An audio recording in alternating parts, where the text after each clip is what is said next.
Firstly, a confession, a statement that is made by an accused person in which he or she voluntarily admits to all the essential elements of the offense with which that person is charged. So the operative word is voluntarily, and it must be in writing, and it must also be commissioned or done in the presence of a magistrate.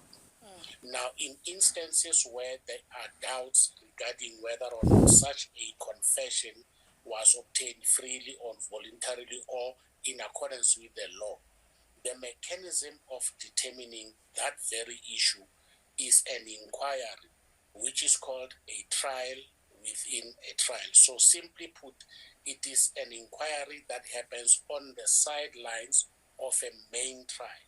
The main trial being what we have been observing over the years. Yeah. Now, before the evidence regarding a confession is led, the defense can indicate whether or not they agree with the confession.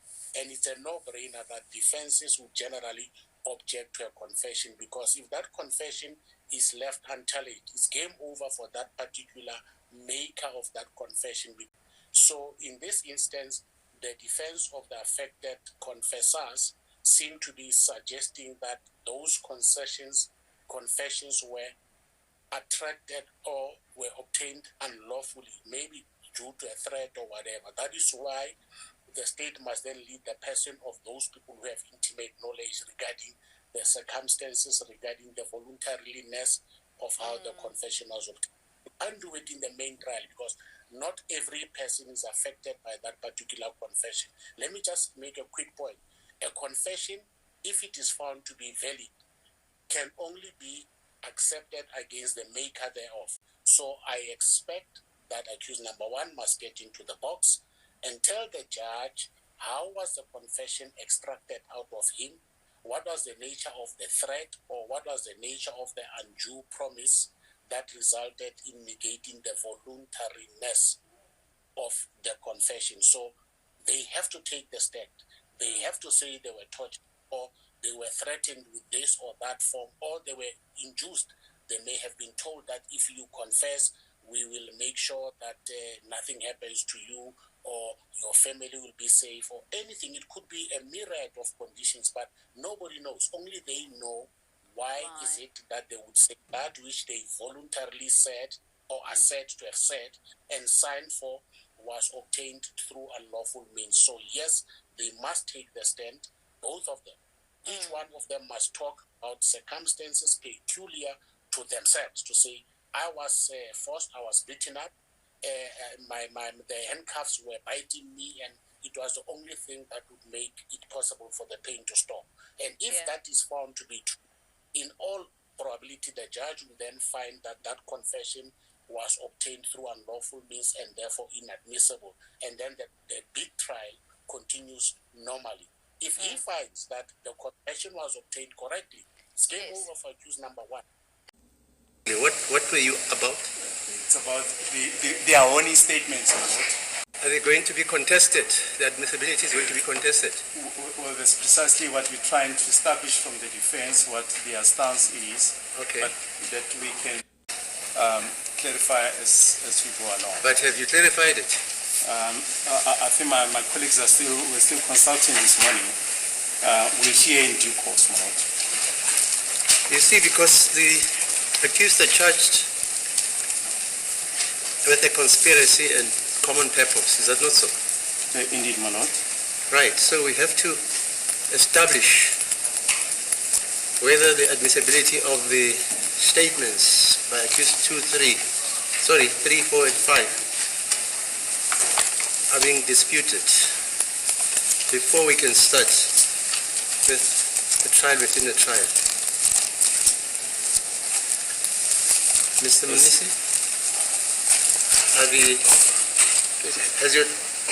let me put it like this. According to Mr. Baloyi, apparently your client made a statement.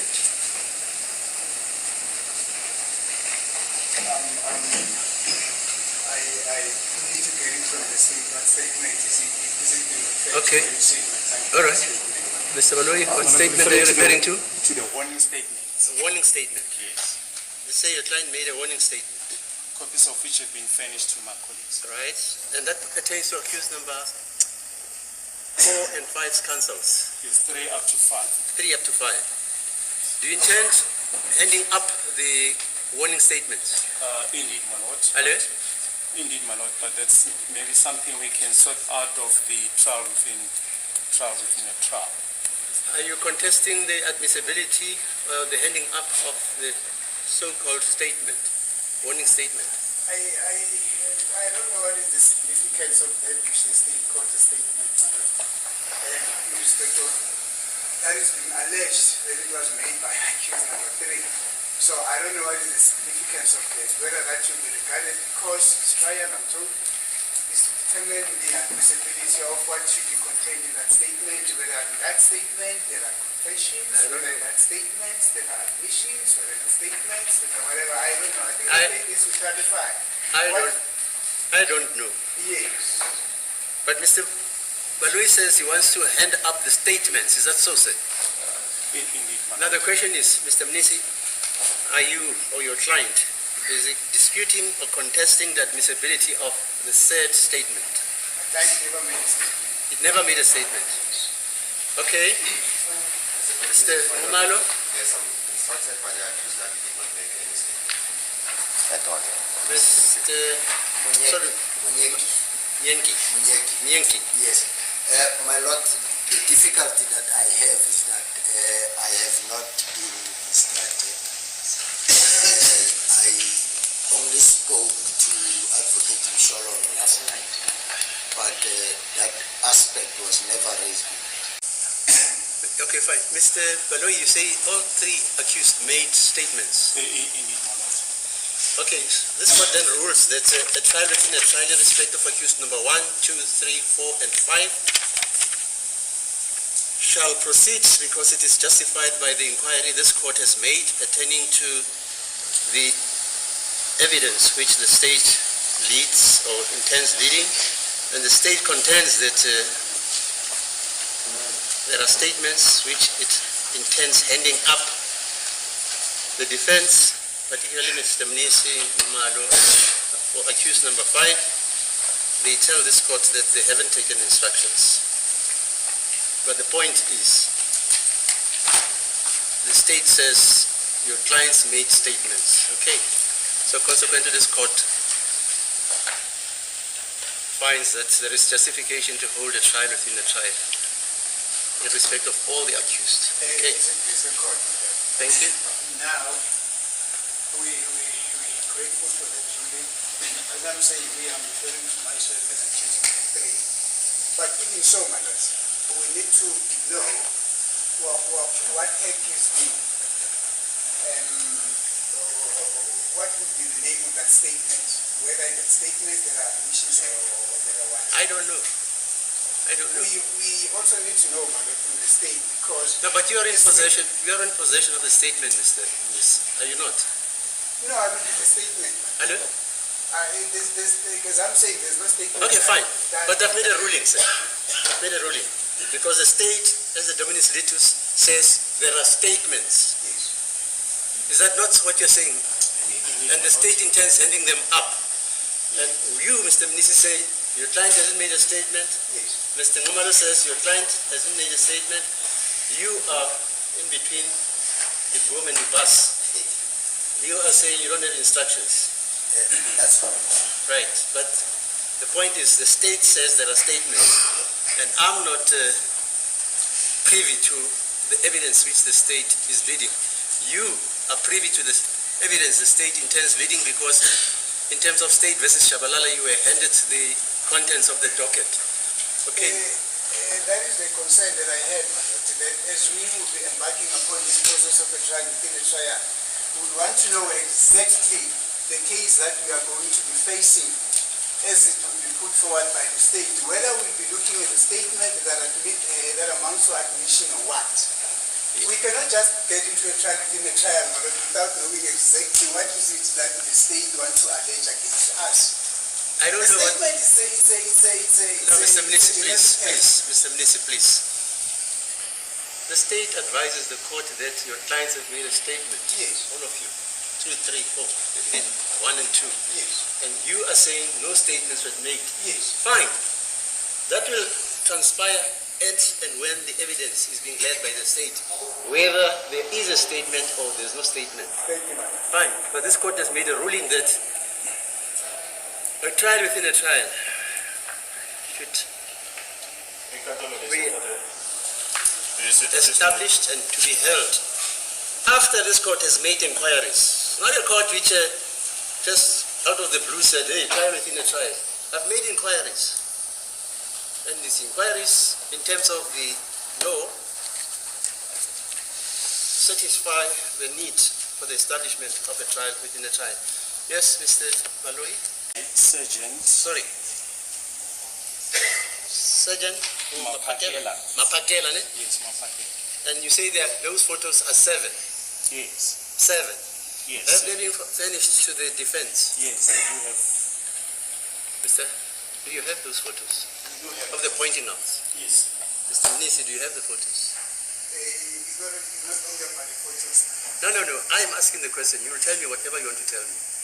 Have you been furnished with the photos 1 to 7 of the pointing outs? Yes, the black and white version of the photos. Mr. Numano?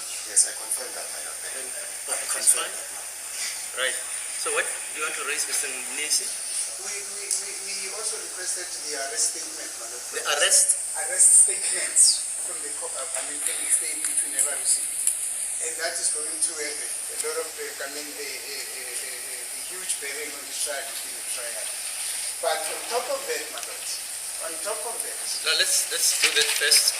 Where are the arrest statements? They say there are arrest statements. Well, they were furnished with the statement of Brigadier Gininda.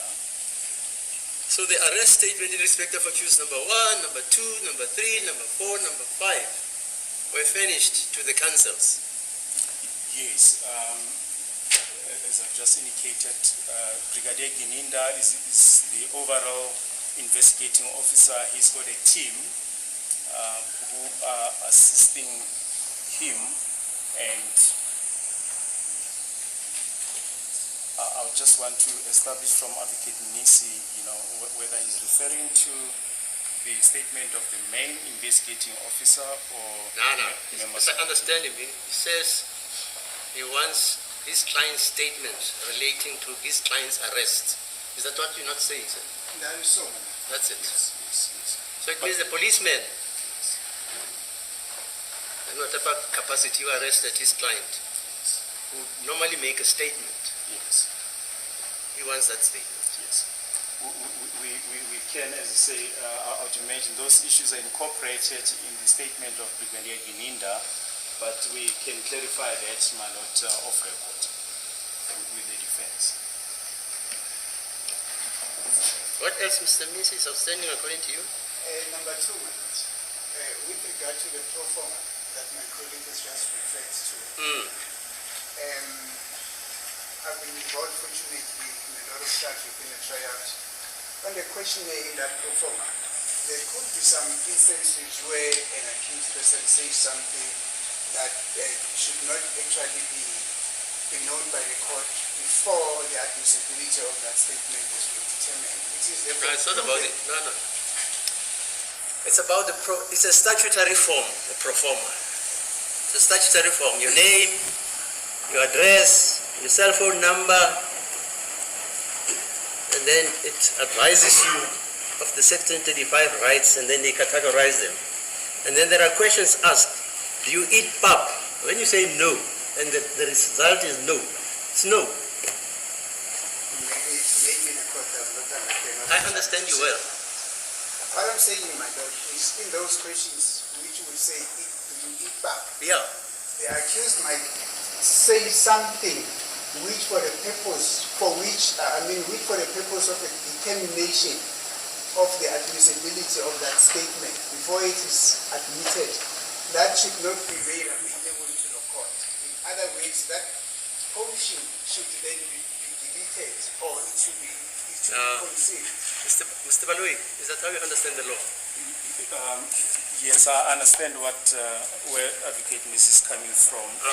The only hint of what he's saying is contained in Exhibit HH if I can ask the court to turn to Exhibit HH. I don't want to see any exhibit at this stage. Yes.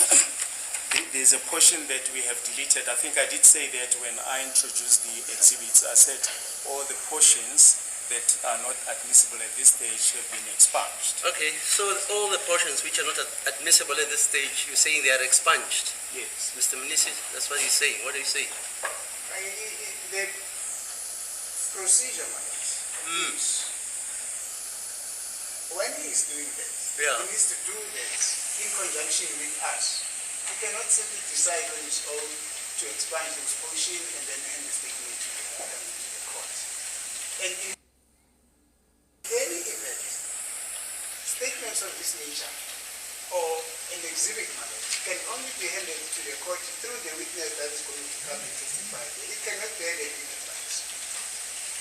But more important is the statement and the part that have been deleted.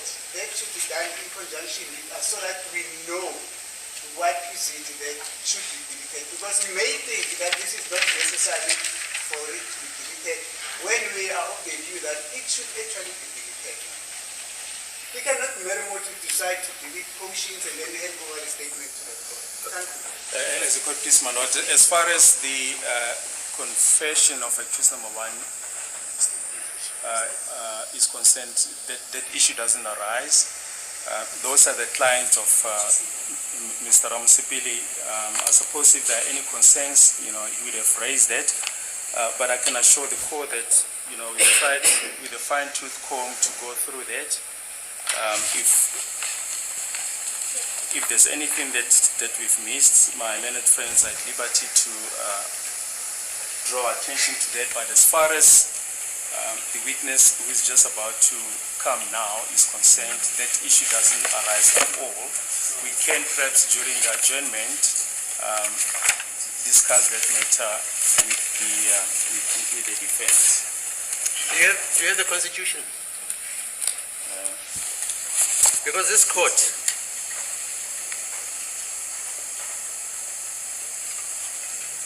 is obliged in a trial within a trial to use section 35F of the Constitution. Do you have it? So that, and if there is any evidence which is inadmissible, this court is matured enough to say that evidence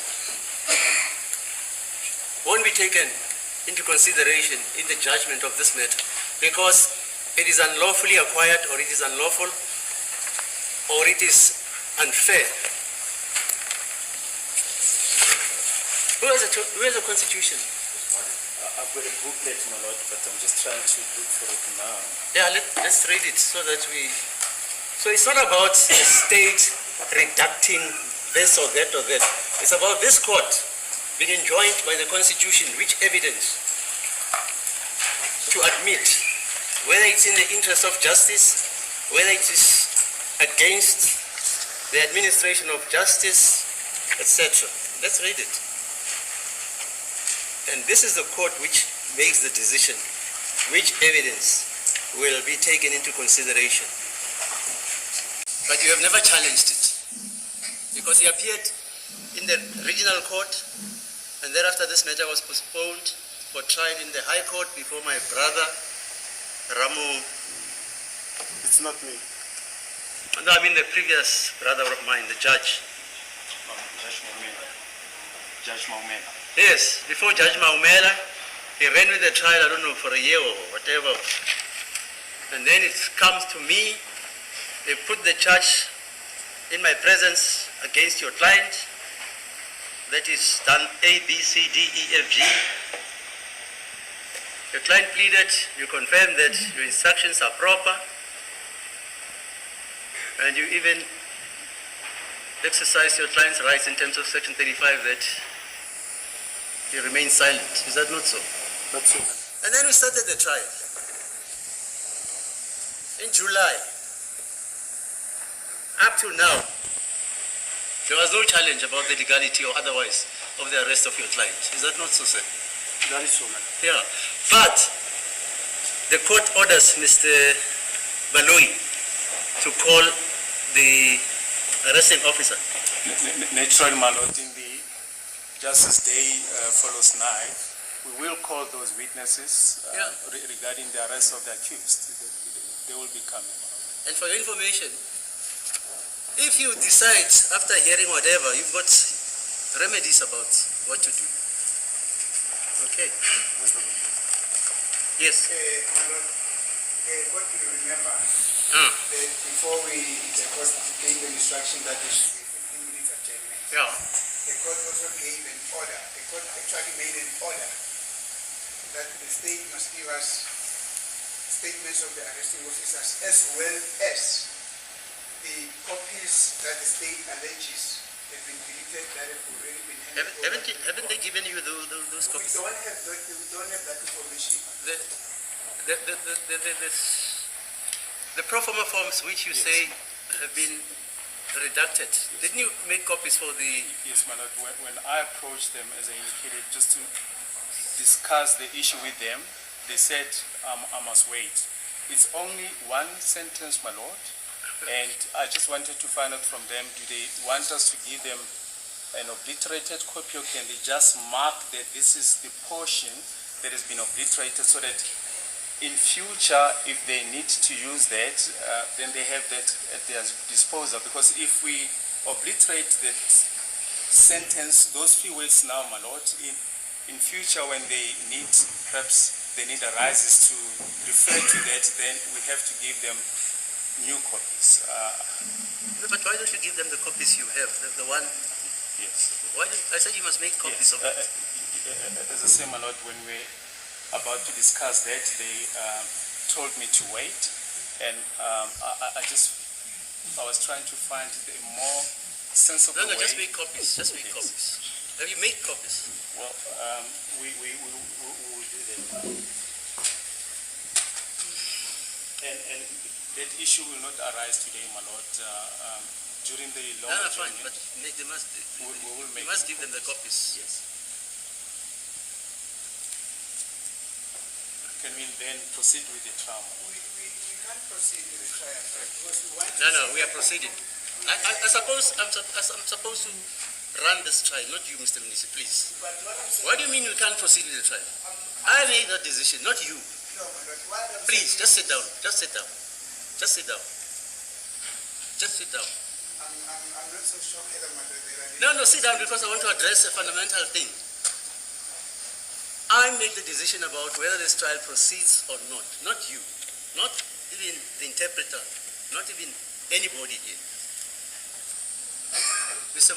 Baloyi, can you proceed with the trial? As a court, please, my lord, the state calls the first witness in the trial within the trial. It's Colonel Mhlanganyelwa Moses Mboto. He's witness number 80 on the list. This witness is going to testify in respect of exhibit FF. There's another aspect, my lord.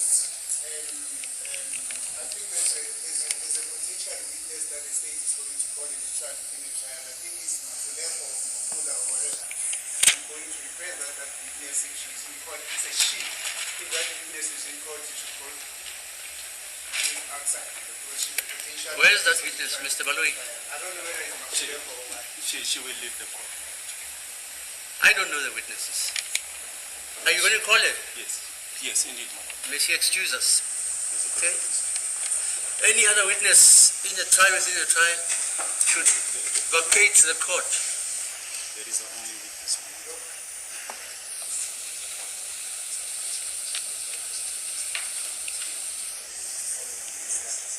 Yes, sir, the witness in please. Sorry, my lord, for the other interjection. Am I then allowed to put those grounds for the objection because I made that up now? Which grounds are those? The reason why we Which grounds are those? for objecting to the admission of the statements. I've already ruled that a trial within a trial should happen. If you have read your law, you make the objections within the confines of the evidence that is ruled, that is heard and elicited in the trial within the trial. I've ruled that you can take me on appeal, sir. You've got the right to take me on appeal, the SCA, even to the Constitutional Court. I have ruled that a trial within a trial should happen. Okay? And if there's anything you want to object, you do it within the parameters of the trial within a trial.